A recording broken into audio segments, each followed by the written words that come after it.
This is the story of a 30-year search by U.S. intelligence agencies to perfect mind control. Some of those engaged in that search have agreed to talk about it for the first time. One said, "I think every last one of us felt sorry to attempt this kind of thing. We knew we were crossing the line." The search would be endless. From brothels, an agent says, we learned a lot about human nature in the bedroom, to the mystical rites of a magical mushroom ceremony performed by an Indian shaman, to a Spanish bull ring. The bull has had electrodes implanted in the brain and is controlled by a scientist. There would be victims.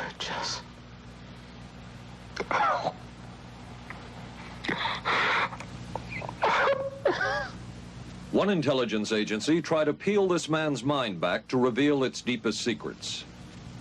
I'll live through it. I'll live through it. This man worked on some of these programs. He would write of his work, "It was fun, fun, fun." This is the story of the search for mind control. ABC News Close-Up, Mission Mind Control. With ABC News correspondent Paul Altmaier. We are not professing to tell you the complete story of these activities. We are professing to tell you the complete story that we know. Right.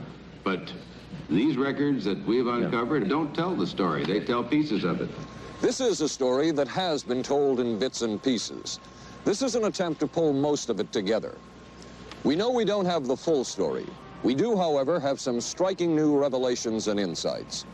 The story begins here, just off the nation's front yard, the Mall. The buildings behind me were the headquarters for the World War II Office of Strategic Service. It was here that the first halting steps toward mind control began. The shaper and molder of OSS was General Wild Bill Donovan. He said of his group's work, "We may have made mistakes, but we were not afraid to try things that were never done before." In this anything-goes atmosphere, Donovan appointed this man, Stanley Lovell, a Boston industrialist, to break new ground in many scientific and technical fields. Donovan called Lovell his Dr. Moriarty, after the fiendish professor in Sherlock Holmes. Lovell liked the name and posed for this Saturday Evening Post photo. He later wrote of his OSS job that it was, quote, "to stimulate the Peck's bad boy beneath the surface of every American scientist and to say to him, throw all of your normal law-abiding concepts out of the window. Here's a chance to raise merry hell." It was in this atmosphere that the search for mind control began. This bizarre man would be an active participant in that search over the next 2 decades. His name is George White, an OSS captain who had formerly been with the Bureau of Narcotics. In his diary, seen here publicly for the first time, White left a legacy of the darker side of American intelligence work. He received his early OSS training at the British-run school at Oshawa, Canada, the same school where Ian Fleming, the creator of James Bond, was trained. White referred to the school in his diaries as the Oshawa School of Mayhem and Murder. Mike Burke, former OSS colleague of White's and now president of Madison Square Garden Center. Very compelling fella, mysterious fella, almost mystical fella. He was fascinating because you knew something about him, but not enough about him to really get a fix on him. He also knew a great deal about the swifter elements of society, the gamier side of life, and he was very impressive in his technical knowledge of the underworld, so to speak. He said, one of our men gets beat up. He says, you have to act real fast and teach these guys a lesson. Charles Siragusa, a former narcotics officer and friend of White's. He'll come around, he says, and break your kneecaps. And with that, one guy laughed, and George would always have a little Billy with him. And this one guy sort of naked. George White turned around and whapped him across the neck with it. Then he picked up a pool stick and started beating everybody up. He made his point. And he made his point. George White was not a man of understatement or subtleties. His boss at OSS, Stanley Lovell, referred to him as deadly and dedicated. In this note from White's diaries, it says, "Call Lovell regarding TD." TD was a rather transparent cover for Truth Drug. George White worked with the Truth Drug Committee here at St. Elizabeth's Hospital in the nation's capital. They experimented with mescaline, scopolamine, and marijuana on unwitting victims. The committee soon learned there was no easy panacea, no truth drug at this stage. But White and later colleagues would not stop trying. The goal remained the same. As this 1952 CIA memo says, the aim is controlling an individual to the point where he will do our bidding against his will, and even against such fundamental laws of nature as self-preservation. But it was a discovery here in Basel, Switzerland, at Sandoz Laboratories by Dr. Albert Hoffman, that led the intelligence agencies of America to believe that they had found the panacea.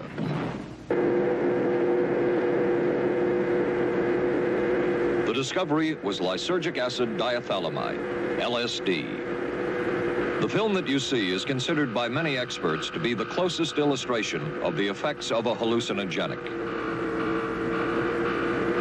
It was one of the first times that anybody had run into a powerful drug that was different than anything else that they knew anything about. John Gittinger, recently retired chief psychologist for the CIA.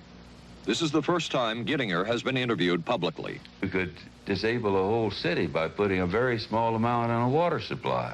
After all of these years of us, those of us who were involved in looking for this secret drug, this was the only thing that began to look for the first time like it might be something like that. The CIA's interest in LSD was intense. The worry was that the Russians would get hold of it. Were the Soviets into LSD? I'm going to have to say I'm sure they were, but if you ask me to prove it, I've never seen any direct proof of it. But at one point, intelligence information received from Switzerland said that Sandoz Laboratories was about to put 100 million doses of LSD on the open market.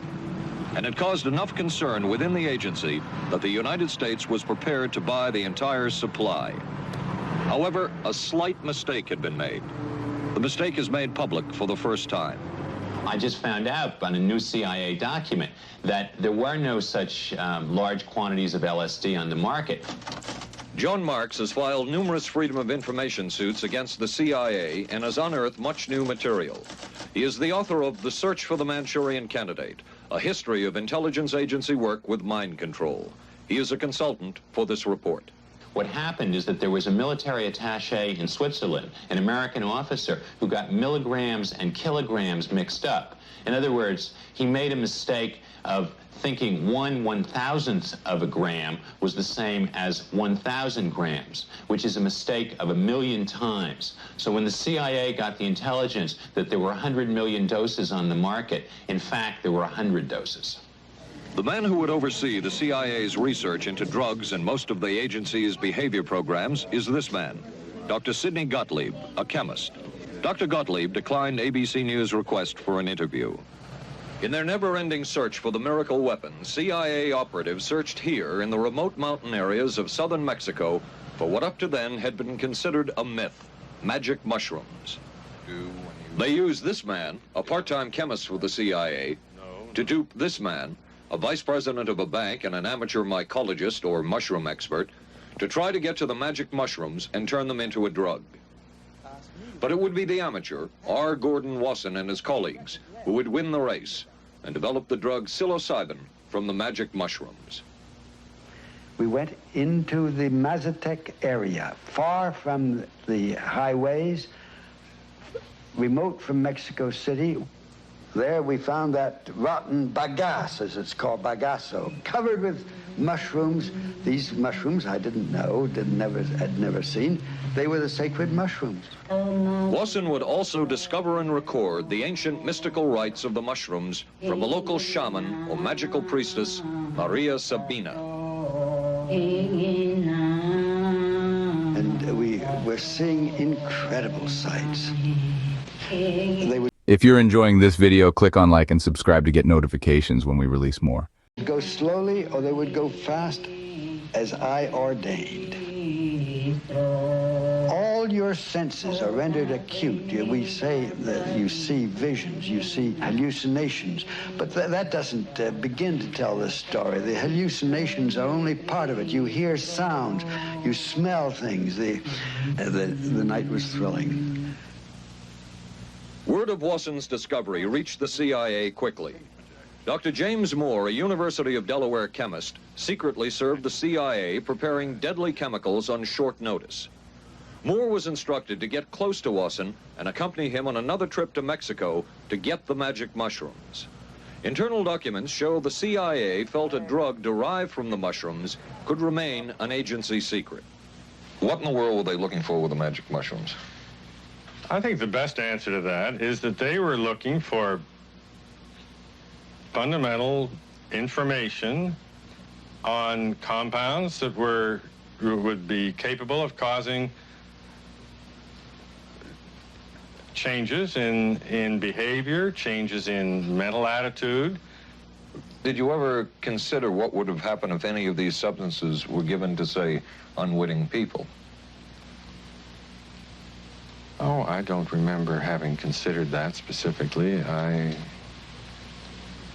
What if you, I trust perhaps you've thought about it.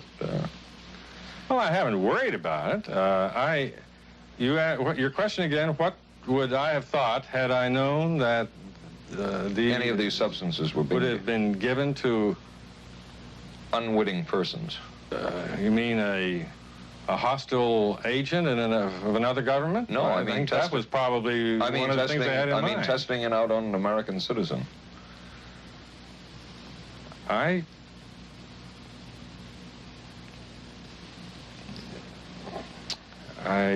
guess I must seem very, very cold-blooded about this, but I don't recall ever having been very much preoccupied with that issue.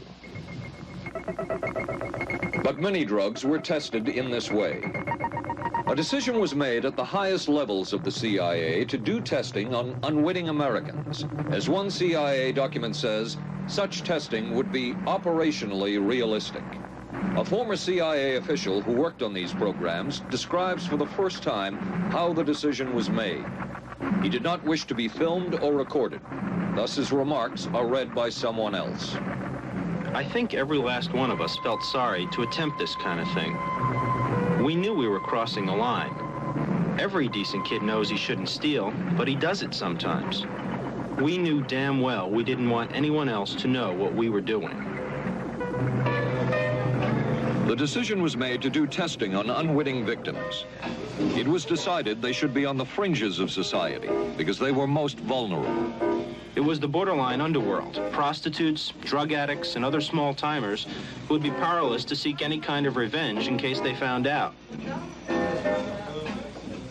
And as their predecessors had a decade earlier, the CIA turned to George White for help. White was now a high-ranking narcotics official, and by this time, the stories about George White were legendary. So the waiter says, "You may help you, monsieur?" And George White was busy talking with me. I paid no attention to the waiter, so the waiter tapped him on the shoulder, says, "May I help you, monsieur?" George White turned around, whipped his gun out, and stuck it in the guy's face like this in this crowded restaurant. George White did not mind bending the law, and he knew the street well. He was the ideal choice for what the CIA had in mind. We were Ivy League, white, middle class. We were naive, totally naive about this, and he felt pretty expert. He knew the whores, the pimps, the people who brought in the drugs. White set up so-called safe houses for the CIA in New York, here in Greenwich Village, and later in San Francisco, in this hotel, and in an apartment atop Telegraph Hill with a commanding view of San Francisco Bay. While the existence of these safe houses was disclosed last year, details of what took place within them has not been told. A former CIA official who worked in the safe houses reveals that they were used not only for drug testing, but to study sexual behavior and how it could be used to manipulate people. We did quite a study of prostitutes and their behavior. How do you take a woman who is willing to use her body to get money out of a guy to get him to talk about things which are much more important, like state secrets. We learned a lot about human nature in the bedroom. We started to pick up knowledge that could be used in operations. There would be victims in all of this, but as the agency knew, they couldn't fight back. Some entries from George White's diaries. Clarice gets horrors. Janet, sky high. As one agency memo says, we have no answer to the moral question. The safe houses were not the only testing grounds. Millions of dollars would be spent on LSD research at universities throughout the country. And word would begin to spread on campus about this so-called mind-blowing drug. And suddenly, there was the counterculture of the 60s. I give the CIA a total credit for sponsoring and initiating the entire consciousness movement, counterculture events of the 1960s. Dr. Timothy Leary, the 1960s Johnny Appleseed of LSD. The CIA funded and supported and encouraged hundreds of young psychiatrists to experiment with this drug. The fallout from that was that the young psychologists began taking it themselves, discovering that it was an intelligence-enhancing, consciousness-raising experience. I know that some of the studies in which the CIA had supported used as subjects people who later became strong proselytizers of LSD. So, you know, in that sense, yes, I think it did sustain the perpetuation of the use of the drug. And it's rather ironic, isn't it? The counter case that I would make in relationship to that is to remember that the people who were doing the research were people who would be doing the research regardless of who was the sponsor. I don't think anybody working in that time in the remotest ever thought that it would blow up into the kind of thing that it did.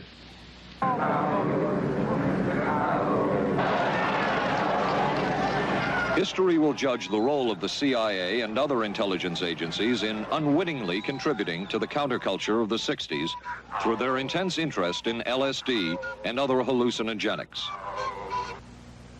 ABC News Close-Up will continue in a moment. One can get sidetracked by the so-called glamour and mystery of espionage work or by the exotic qualities of some drugs.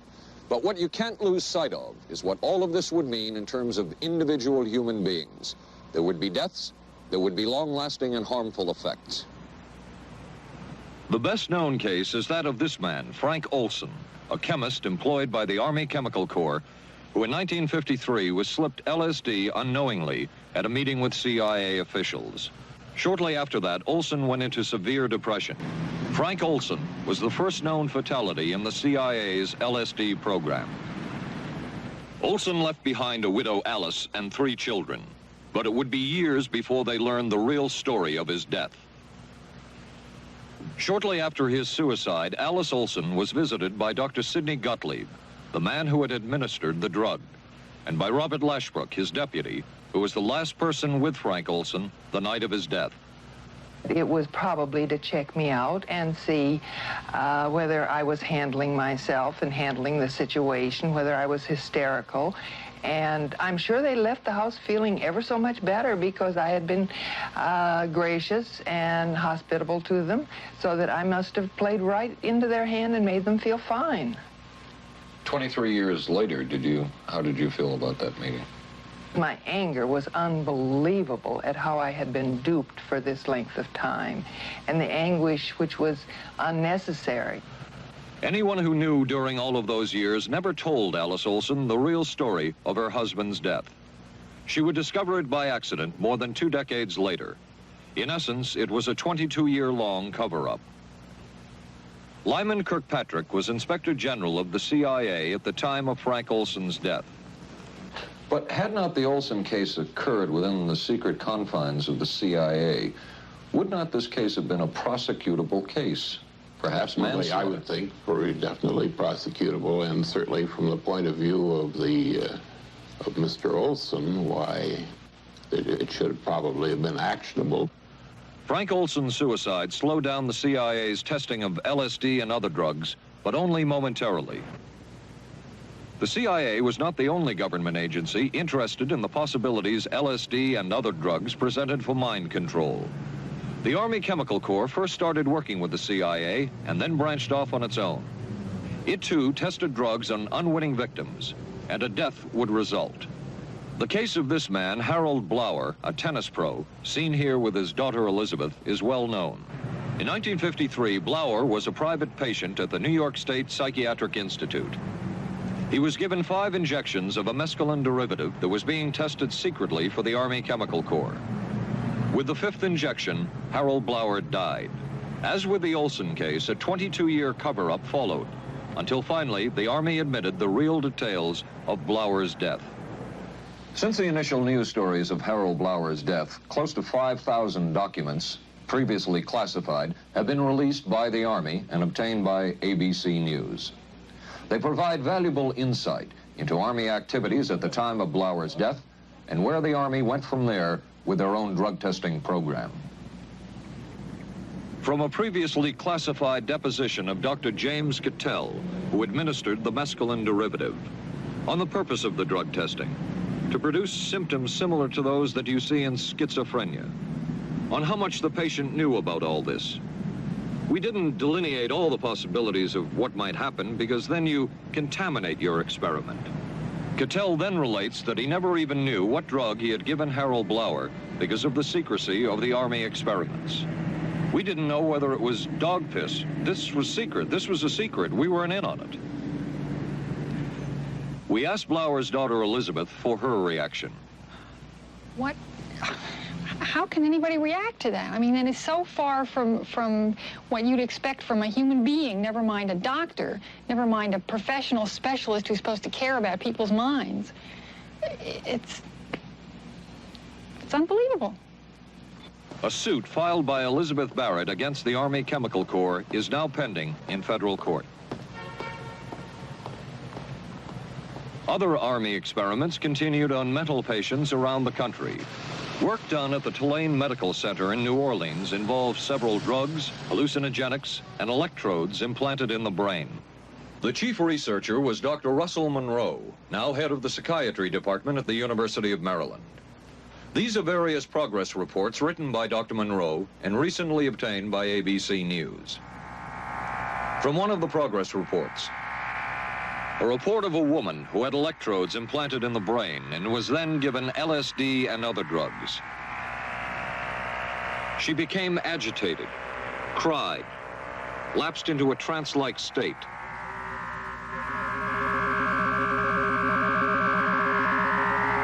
Felt as if she were about to have a convulsion, experienced waves of darkness and light, had bizarre sensations in her neck and legs, said somebody was trying to manipulate her body. At this point, Dr. Monroe wrote that the woman was obviously having paranoid ideas. As a layperson, perhaps you can enlighten me. What therapeutic effect would the type of experiment that I just described have on a patient? Well, the therapeutic effect would be indirect. Was this patient aware that she was being given LSD? Yes, I mean, they were told that they would be Comment below and let us know what you think so far. We'd love to hear from you. given some medication, and they should have Specifically LSD? Well, we told them, I don't think that they would have even known what LSD was then at the time. They were told that they were going to they would be given some medications which might make them feel worse. Dr. Monroe, what do you think the Army Chemical Corps was looking for in all of this testing? They were looking for an incapacitating agent, an agent that would not harm the person permanently, but would incapacitate them temporarily. That seemed like a humanistic way to wage a war, if war is necessary. When James Thornwell was given LSD by Army intelligence in 1961, this time it was no experiment. This time the express purpose was to peel back Thornwell's brain to bear any secret within it. This time the Army had gone operational. Thornwell, as reported on ABC last January, was an Army private stationed in Orléans, France. Classified documents were missing from his unit. Thornwell became a suspect. His 2.5-month interrogation included administration of sodium pentothal, hypnosis, isolation, and deprivation of sleep. Army documents obtained by ABC News refer to this interrogation as conventional. Despite this severe questioning, Army intelligence was getting nowhere with Thornwell, and it was decided to slip him LSD. For 16 years, Thornwell never knew what had hit him. Tell me about the acid. I'd rather not. It's a bad trip. It's a bad trip. That was a bad trip. The pain was so excruciating, felt like somebody was sticking me with 1,000,000 pins, you know, just everywhere. Oh, it just... Oh.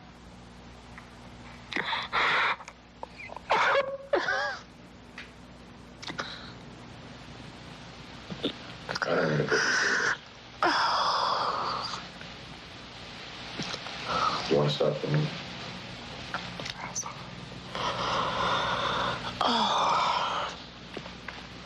I walked around. You want to stop? Oh, I can talk. I lived through it. I lived through it. I lived through it. No charges were ever brought by the Army against Thornwell.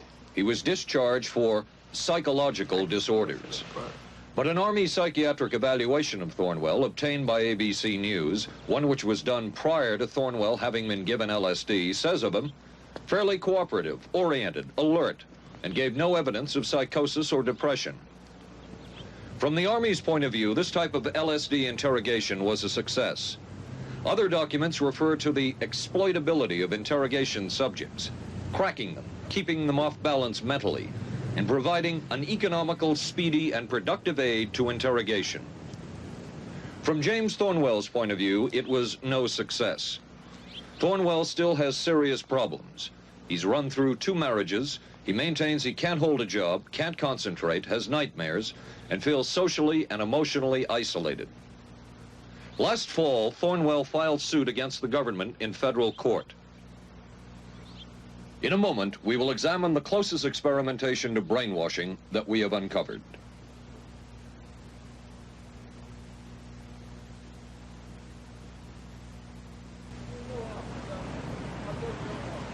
By far, the most chilling experiments we have uncovered took place at this Gothic estate called Raven's Crag, halfway up Mount Royal in Montreal.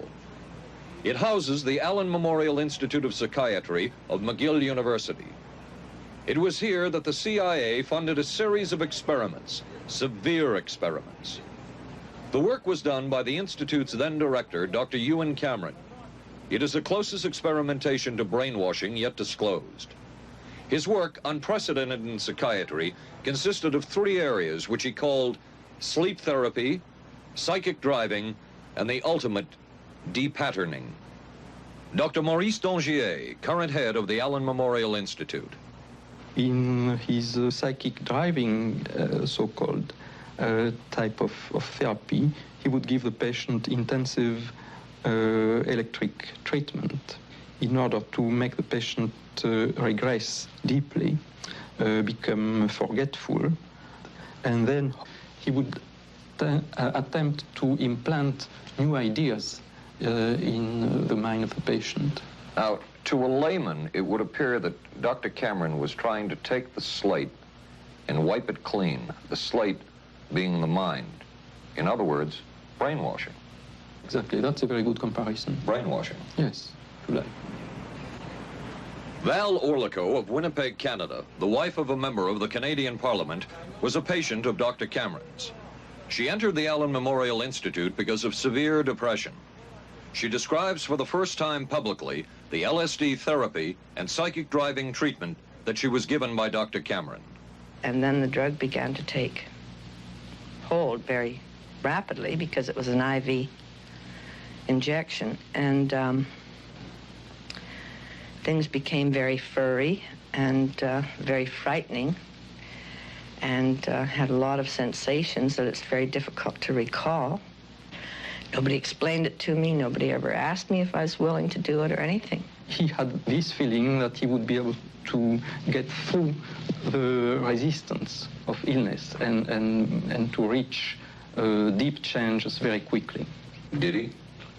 I don't think that when you look at that in retrospect, the hopes that he had have been in any way fulfilled.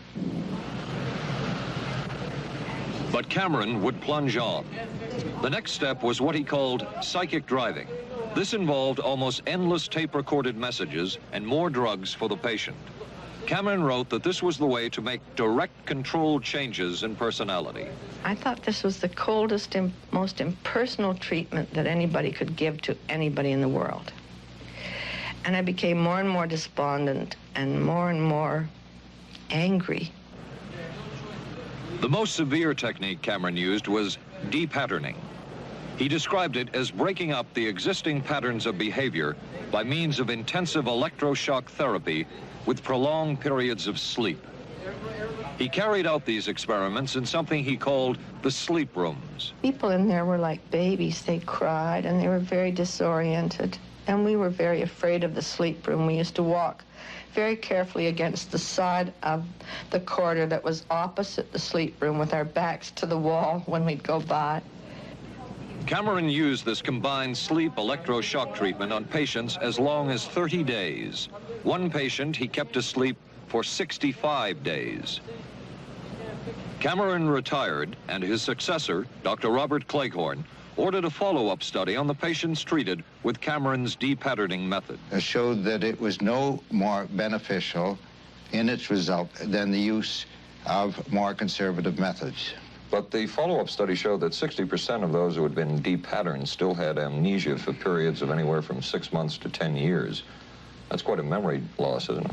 That is a memory loss. Indeed it is. It's I think, more than desirable.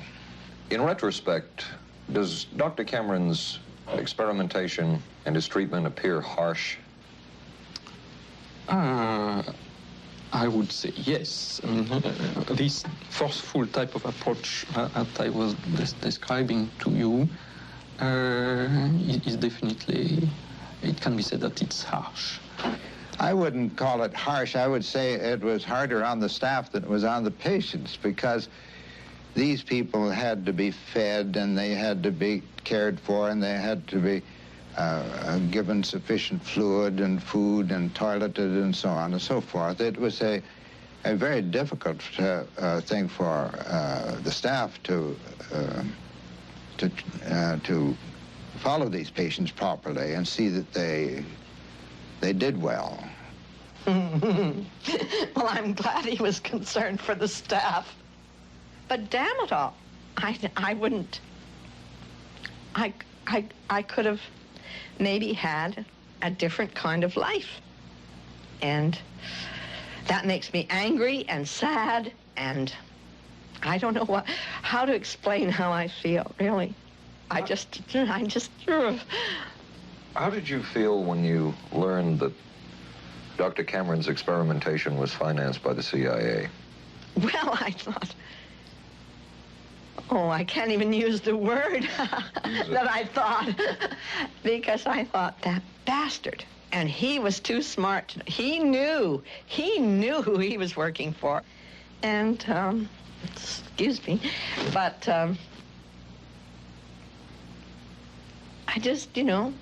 I just can't, sometimes I can't believe it, and yet I know it's true. If you had the opportunity to say something to the people at the Central Intelligence Agency who financed this study, what would you say? I realize the CIA is a very important organization and they have a very important job to do, but God, it surely doesn't have to be done on people who are totally incapable of knowing what's happening or having any defense against it. And I can't imagine the mentality of people who would do this.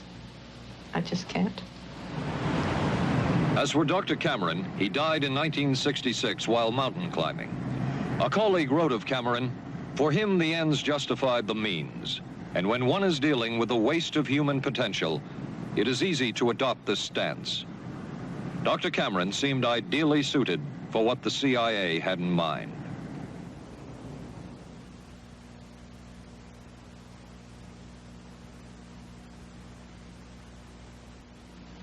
It was the Cold War, and especially the trial of Joseph Cardinal Mindszenty, who was forced to testify in a Hungarian court that he was a spy. And then later, the Korean War, with the coerced and mainly fraudulent confessions of American servicemen. My germination took place on the... That would spark intense interest in intelligence circles about brainwashing.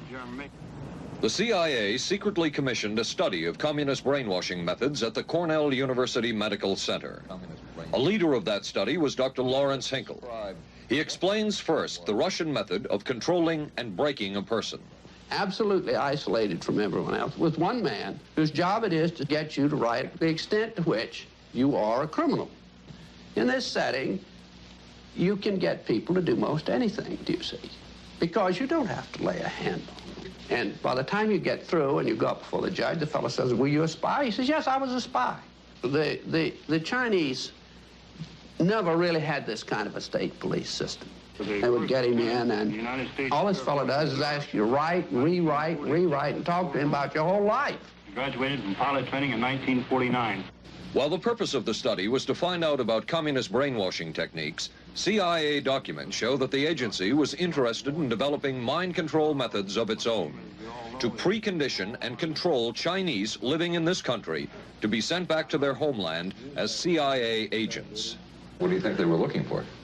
Well, I think they weren't looking for agents or anything like that. Yet the agency's perception of the work you were doing, in CIA documents we have examined, it says that the project that was being done here, they intended to use everything learned about the new agents to induce them to, quote, to perform acts of a complex, purposeful nature. Yeah, but that was never done. The effects of which may be out of keeping with the individual's previous behavior. That sort of thing was never done. Those people were not, that was, when they first came here, the first people they sent up to see us, you see, were operational type people from the CIA with some rather wild ideas. Okay, this is their perception of it, if I could just continue. No, it wasn't their perception of it either. No, it wasn't. Dangerous to his being, contrary to any previous consciously expressed intentions and interests, contrary to the good of the individual, and subversive to the goals for which he is consciously working. I understand all this talk. But the situation was, you see, those things were never done because of wise people on both sides. We not able to do this nor interested in it. They were, though. Some of the low-level people were, but the high-level people were not, to tell you the truth. But documents clearly show that the CIA was attempting to develop agents over whom they had as much control as possible. Agents who would perform tasks contrary to their own good. Normally conditioned American who's been trained to kill and then to have no memory of having killed. His brain has not only been washed, as they say, it has been dry cleaned. Is a Manchurian candidate, controlled by others to do things against his will, possible? It was a remarkable film because, as far as I'm concerned, it made something totally impossible seem absolutely credible. I would say the answer is yes, but there are many qualifications to that. Dr. Milton Klein, a psychologist, a clinical and experimental hypnotist. Do you want to get notified when we release new videos? Click on like and subscribe. This will let you know as soon as new and interesting content comes out. An unpaid consultant to the CIA. The qualifications would be the subject selected to produce the kind of behavior that you wish, the amount of time, the procedures that are utilized, and the motivations of the people who are designing, executing, and administering the procedures. You're asking whether an individual can be, under hypnosis, influenced, coerced, persuaded, shaped to perform an antisocial act, or a destructive act, or an act of violence. My answer would be yes. Captain Marco, will you be good enough to lend Raymond your pistol, please? Yes, ma'am.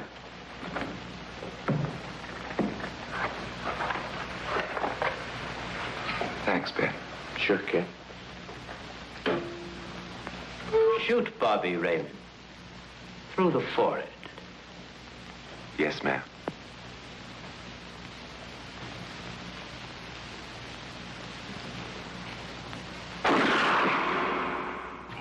How valuable a tool can hypnosis be in the intelligence field? None whatsoever. It has absolutely no use because nobody's ever been able to do that I know of, do it in an operationally feasible way.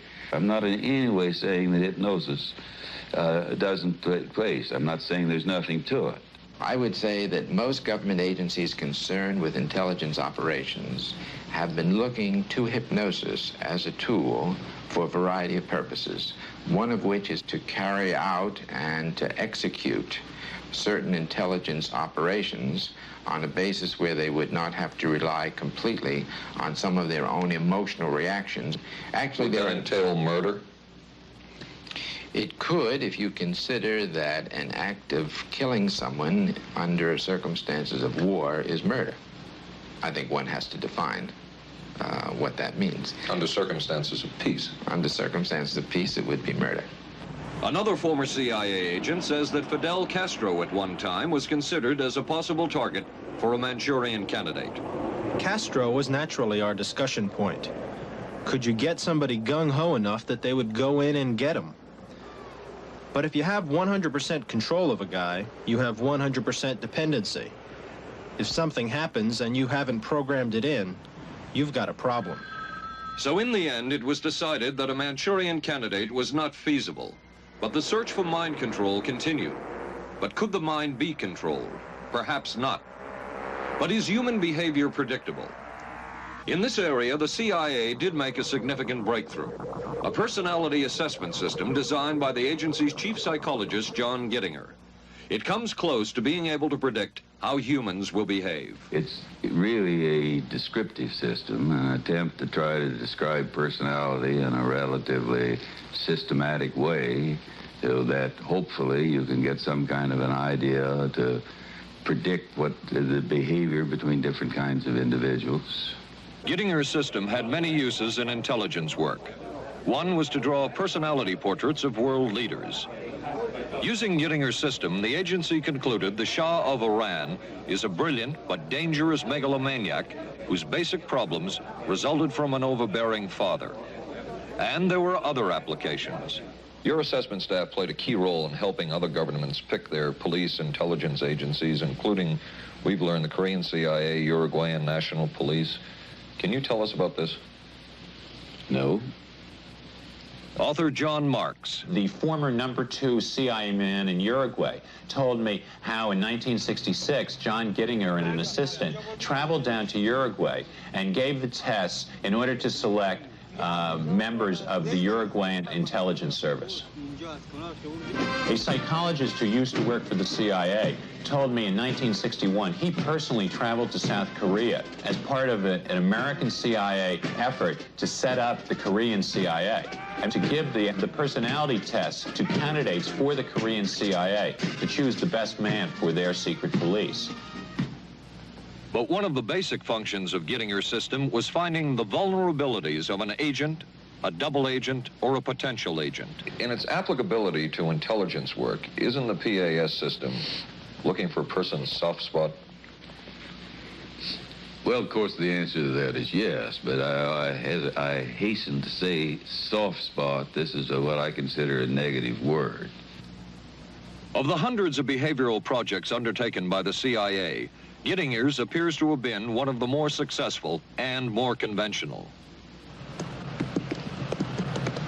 Other experiments were not as conventional.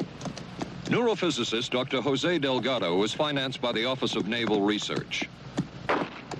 In this experiment, the bull is sedated. Electrodes are implanted in its brain.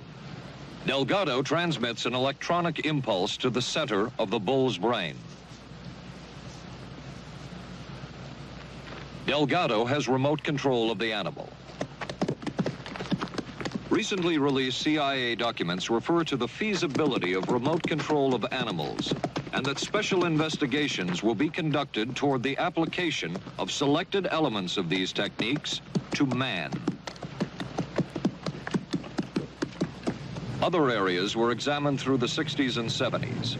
Brain surgery, psychosurgery, creation of amnesia, parapsychology, manipulation of genes.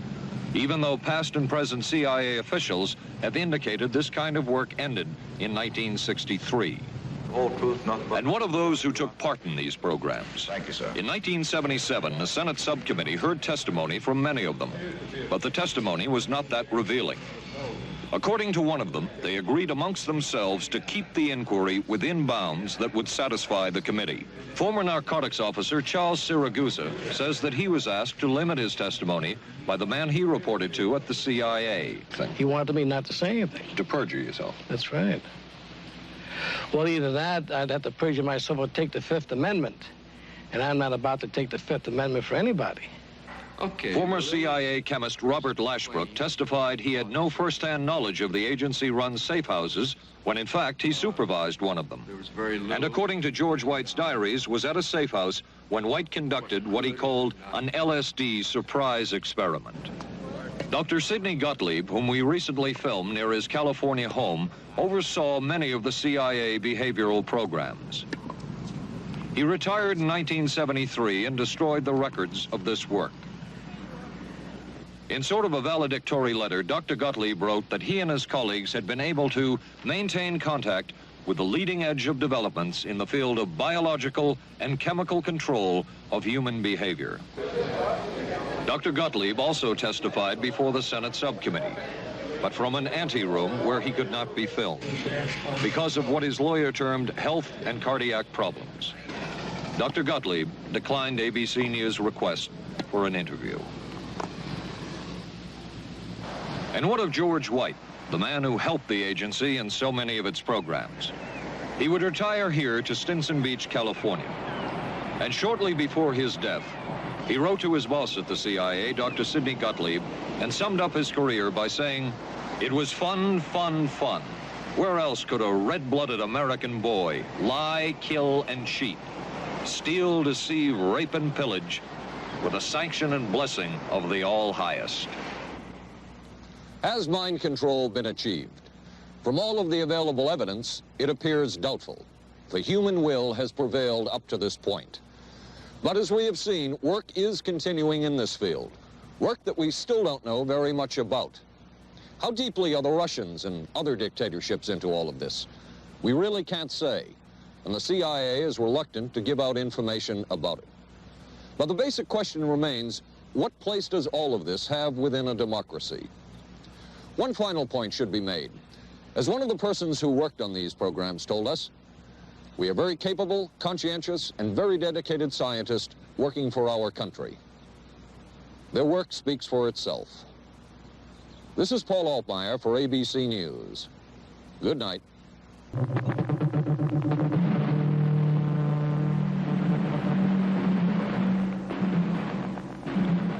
Why not share our YouTube channel?